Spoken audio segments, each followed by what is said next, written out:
We are in the Audrey Stanley Grove at Upper De La Vega Park, and it means a ton to me because it is a culmination of tremendous effort between our staff, the community, our artists, the city, a critical mass of people who decided that this was a tradition that they wanted to keep alive in Santa Cruz. We found out just about, 15 months before we ended up having to open for this season that we were not going to have a home. And while we had been talking about it, the idea of putting together a theater in less than a year seemed a little, absurd. We ended up with over 900 people giving to this campaign that allowed us to build this theater.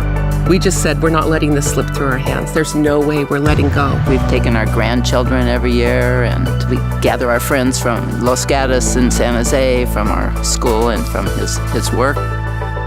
This season we performed A Midsummer Night's Dream, Hamlet, and Orlando by Sarah Rule, based on the novel by Virginia Woolf. We paired those with Orlando because Orlando is a story about gender construction, and we happened to have a woman playing the role of Hamlet this year. I cast a wonderful actress, Katie Stewart-Norris, in the role, and I think she surprised our audience members with just how amazing this story can be when told through the eyes of a woman. It opened up the play in other ways that we had never really appreciated before. We had trouble keeping our jaws closed during the performance because every moment was stunning. The actors are always world class, and we never wanted to see it go. It'd be like having summer without watermelon or popsicles. You cannot have summer without Santa Cruz Shakespeare. For me, the key was to see so many people who went all in. And so we went all in too. I would love to acknowledge Bill Richter. I don't know that he got much sleep because from our perspective, he was working round the clock to make this happen. This is an historic moment, honestly, for all of us.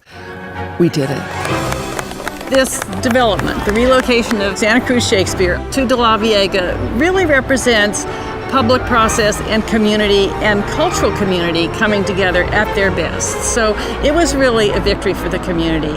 To date, we have raised in excess of $1.1 million, which is more than our original goal. We were able to do that in only 9 months. We're searching for another $200,000 to finish off the building of this facility, but it has just been so rewarding to get very positive feedback from the community that this is an important facility. We've had a smashing season, and I can't tell you with what gratitude I say that. When I first learned that we weren't going to be on the university campus anymore, the first thing I did was I went to the Parks and Rec department and I spoke to Danette Shoemaker, and she said, sure, let's find a way to make this happen. Let's find you some space. And she and Mauro Garcia, who was Parks superintendent at the time, took me around to various park spaces and helped us find this beautiful home.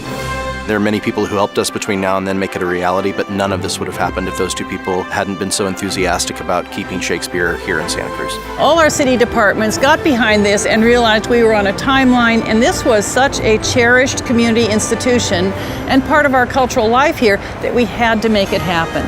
So Shakespeare's out there developing plans, raising money, and we're saying, okay, this has to go through the planning department, it has to go through building, we have to work with our parks, get the roads ready, etc., and it happened. This place is only here because of the community. If they hadn't wanted to build this, we wouldn't be standing in a theater right now.